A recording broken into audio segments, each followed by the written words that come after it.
さあ、動画を始めようか。ハンナさん、こんにちは。とです。ちょっと今、休憩で動画を回しております。今回ね、ちょっと、とある件についてお話ししたいなと思っています。それが、何かと言いますと、さくちゃん、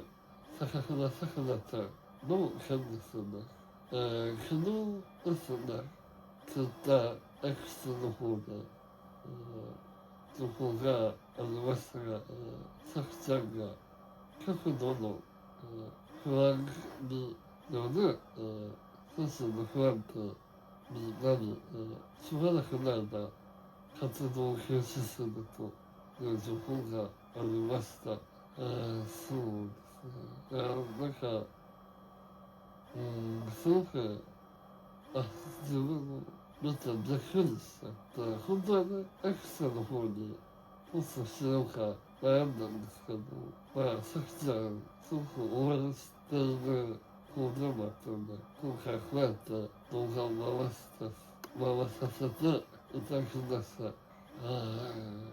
うですね。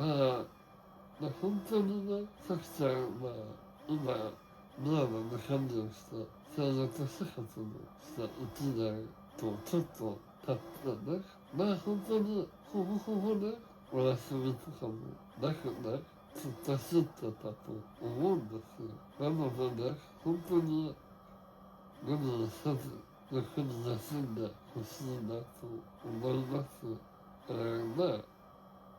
絶対ね、なんか、さきちゃん、すごく、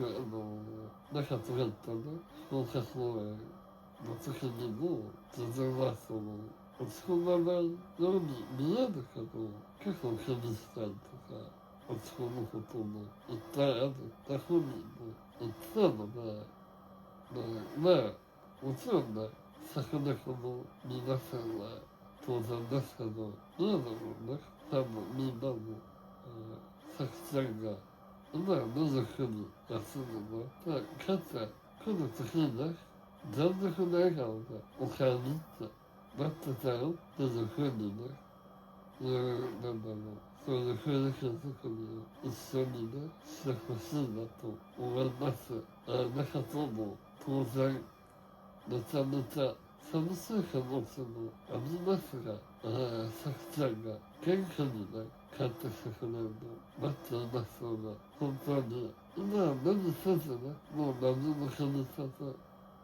この分ね、SNS とかも全然もう、シャットアウトして、もう身近な人に甘えたりして、また元気な姿をぜひ見せてください。はい、ちょっとね、研究で動画撮ったんで、もう、無編集のこのまま上げますので、いろいろ伝えないというのはあるかと思いますが、ご了承ください。はい、じゃあ、皆さんの方で動画見ていただいて、ありがとうございました。また次の動画でお会いしましょう。さくちゃん、ゆっくり休んだね。